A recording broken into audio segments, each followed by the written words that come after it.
Takže Bakaleň nám to zacvakal, nakoľko som to ja somár pustil vypnutý mikrofón, musím to znova načítať.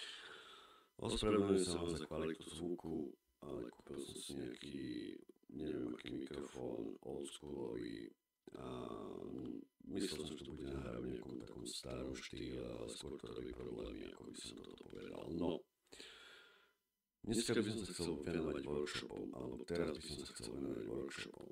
Najskôr začneme definíciou workshopu, čo to je, čo nám hovorí ChatGPT. Workshop je prakticky interaktívne stretnutie, pri ktorom sa účastníci učia, vytvárajú alebo trénujú konkrétne zručnosti.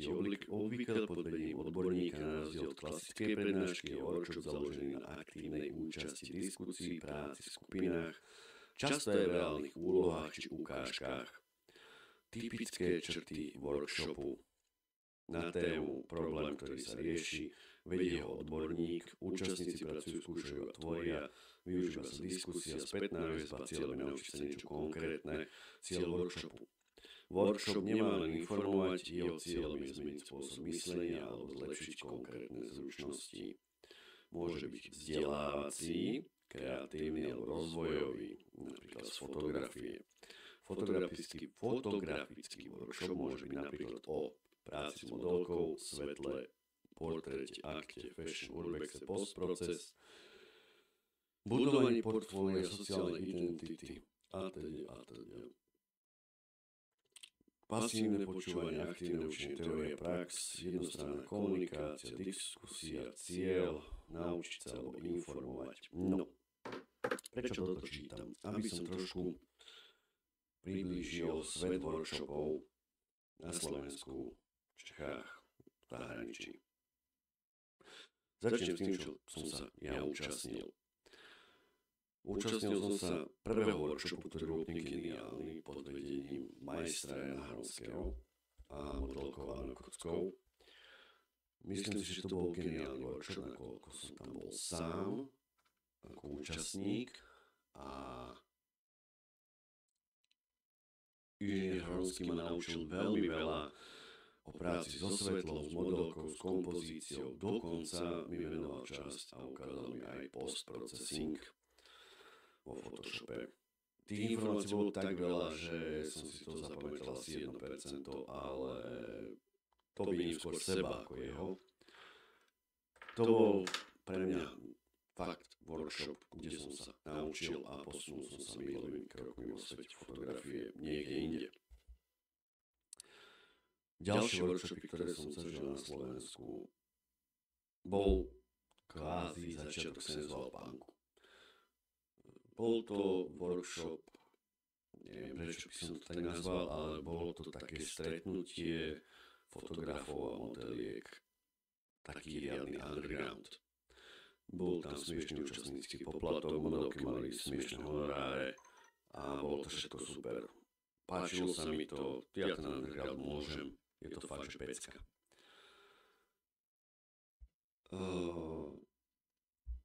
Ďalší štýl workshopov je zahraničie.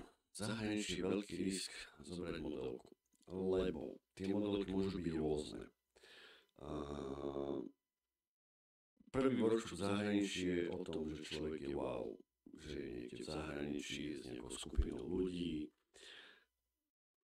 Samozrejme, tie akcie večerné, to je veľká pecka.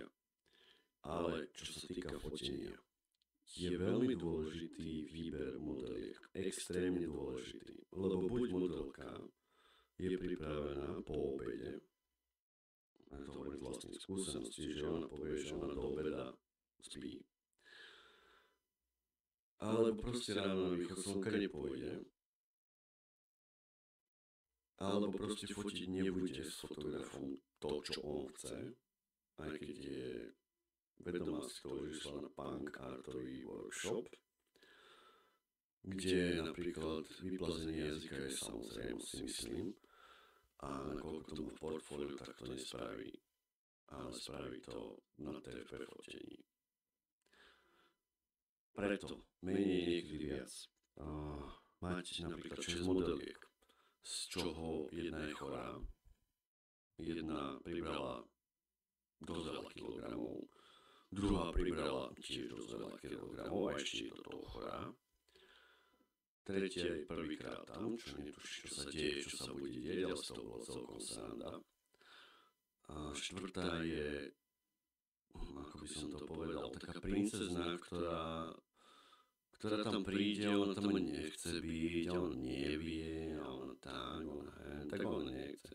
Jednoducho, to je štýl modelky, ktorou nechá doma setkať.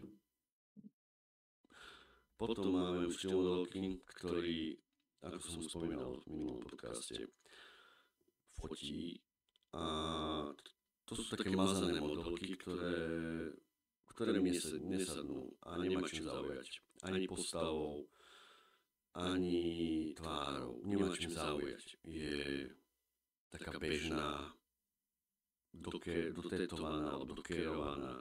Jednoducho, nič moc. Hej.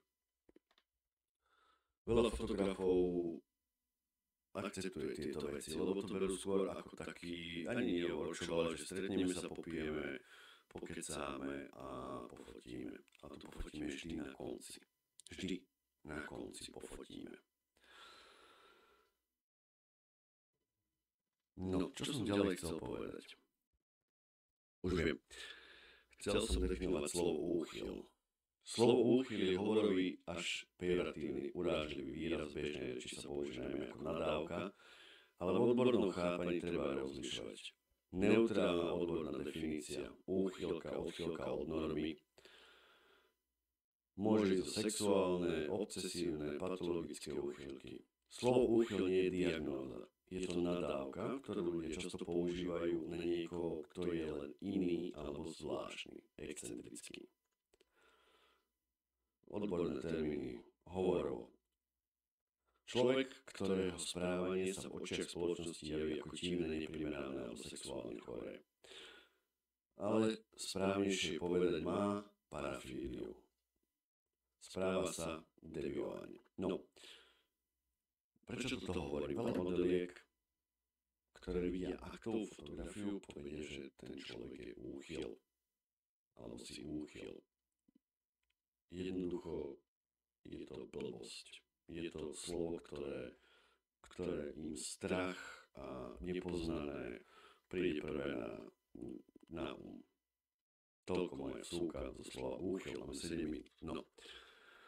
Čo sa týka workshopov, ešte k biznisu by som sa vrátil. Ja keď som robil workshop, nebol to workshop, lebo som nepotreboval tam nikoho nič učiť, nakoľko tam boli fakt, že ľudia, ktorí by mohli učiť mňa.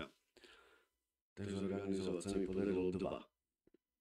S tým, že som nezarábal na tom ani euro. S tým, že som ubytovanie zaplatil zo svojich, nežiadal som to od účastníkov.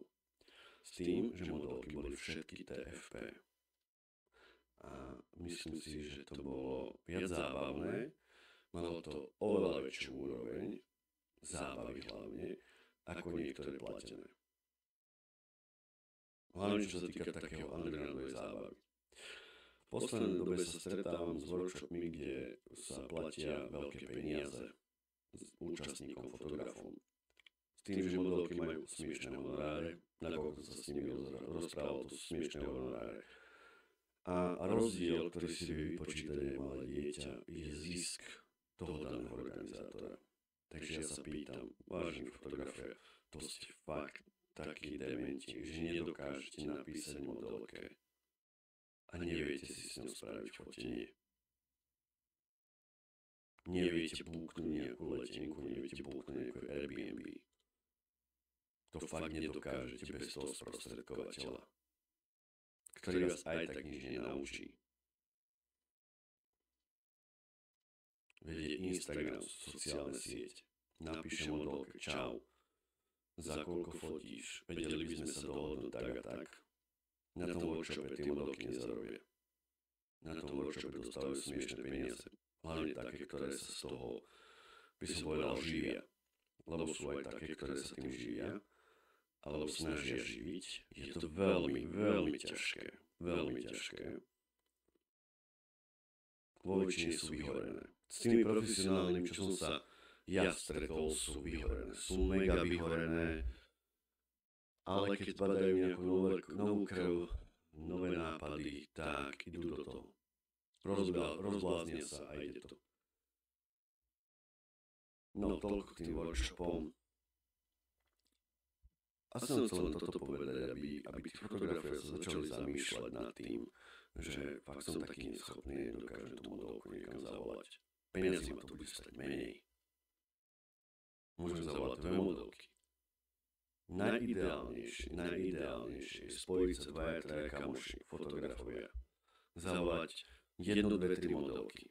Zobrať ich niekam, Chorvátsko, Taliansko, Španielsko. Pár deti, letenky sú vlastné. Zaplatiť im honorár, ktorý by v živote neuvideli na workshope. A nafotiť. Proste vyblázniť sa. Toto nechápem, prečo niektorí nerobia. A pritom majú všetko. Majú všetko k tomu, len to nespravia a čakajú na toho sprostredkovateľa. Kedy to konečne on spraví? No, zahraničné workshopy. Toto viem iba z počutia niektoré, ale rozprával môj kamarát Tomáš, ktorý nemal spomínať, o zahraničných workshopoch a konkrétne bol zdrbaný za to, že robil backstage video. What the fuck? Ďalšia vec, bola tam OnlyFans modelka, ktorá bola, ako by som to povedal, už aj herečka. Herečka filmu pre dospelých. A normálne mala problém sa vyzlieť na topless. A fotila hodinu, lebo každý mal nejaké určené, nejaký čas tam, v spodnom prádle. Akože, čo toto má znamenať? Keď idem na aktový workshop, prečo mám fotiť v spodnom prádle modelku? A čo som videl na OnlyFans stránke, čo pridával, tak to bolo, že hardcore. Že hardcore. Ale pred fotografmi sa hanbila asi. Zrejme, neviem. Tak to je asi všetko z toho, čo som chcel zatiaľ povedať.